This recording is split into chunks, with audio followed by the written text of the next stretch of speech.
CEO Ripple, Brad Garlinghouse kini menjadi kandidat terkuat untuk bergabung dalam Dewan Penasihat Kripto yang dibentuk oleh pemerintahan Donald Trump. Dewan ini akan berperan penting dalam menentukan arah kebijakan aset digital di Amerika Serikat. Laporan dari New York Post pada hari Selasa menyoroti bagaimana Garlinghouse muncul sebagai kandidat utama untuk posisi strategis ini. Selain itu, beberapa nama lain dari industri kripto juga masuk dalam daftar calon, termasuk Brian Armstrong dari Coinbase, Marco Santori dari Kraken, dan Jeremy Allaire dari Circle. Menurut sumber yang tidak disebutkan namanya, Garlinghouse telah beberapa kali bertemu dengan Donald Trump, termasuk di Mar-a-Lago, Florida. Meski isi pertemuan mereka tidak dipublikasikan, banyak yang berspekulasi bahwa mereka membahas regulasi aset digital yang lebih transparan di AS, kemungkinan XRP sebagai aset cadangan nasional, serta potensi posisi Garlinghouse dalam tim penasihat kripto Trump. Menariknya, laporan New York Post juga mencatat bahwa sebagian besar kandidat yang masuk daftar ini merupakan donatur besar kampanye Trump. Namun, pemilihan anggota dewan ini tidak hanya berdasarkan dukungan politik, tetapi juga kompetensi dan pengalaman dalam industri kripto. Dewan ini akan berperan dalam menentukan apakah aset kripto diklasifikasikan sebagai sekuritas atau komoditas, yang nantinya akan mempengaruhi apakah regulasinya berada di bawah SEC atau CFTC.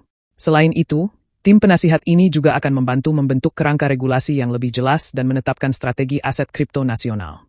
David Sachs, yang dikenal sebagai Crypto and AI Czar dalam pemerintahan Trump, akan memimpin dewan ini. Dalam minggu pertamanya menjabat, Trump langsung menandatangani perintah eksekutif untuk membentuk Dewan Penasihat Kripto, yang menunjukkan komitmennya untuk menciptakan lingkungan yang lebih ramah bagi industri aset digital.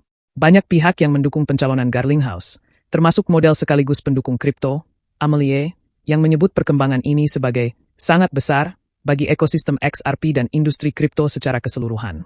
Linda Jones, seorang pakar keuangan dan penulis terkenal, juga memberikan dukungannya dengan menegaskan bahwa Garlinghouse layak mendapat posisi ini.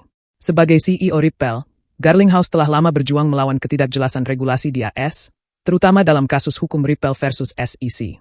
Dengan pengalamannya menghadapi tantangan regulasi dan memperjuangkan kepentingan industri, ia dianggap sebagai sosok yang mampu memberikan perspektif yang seimbang dalam penyusunan kebijakan kripto di masa depan. Apakah Brad Garlinghouse akan benar-benar mendapatkan kursi di Dewan Penasihat Kripto Gedung Putih? Jika terpilih, hal ini bisa menjadi langkah besar bagi Ripple dan industri kripto secara keseluruhan. Namun, masih ada beberapa kandidat kuat lainnya yang juga masuk dalam daftar. Bagaimana menurut kalian? Apakah Garlinghouse adalah pilihan terbaik?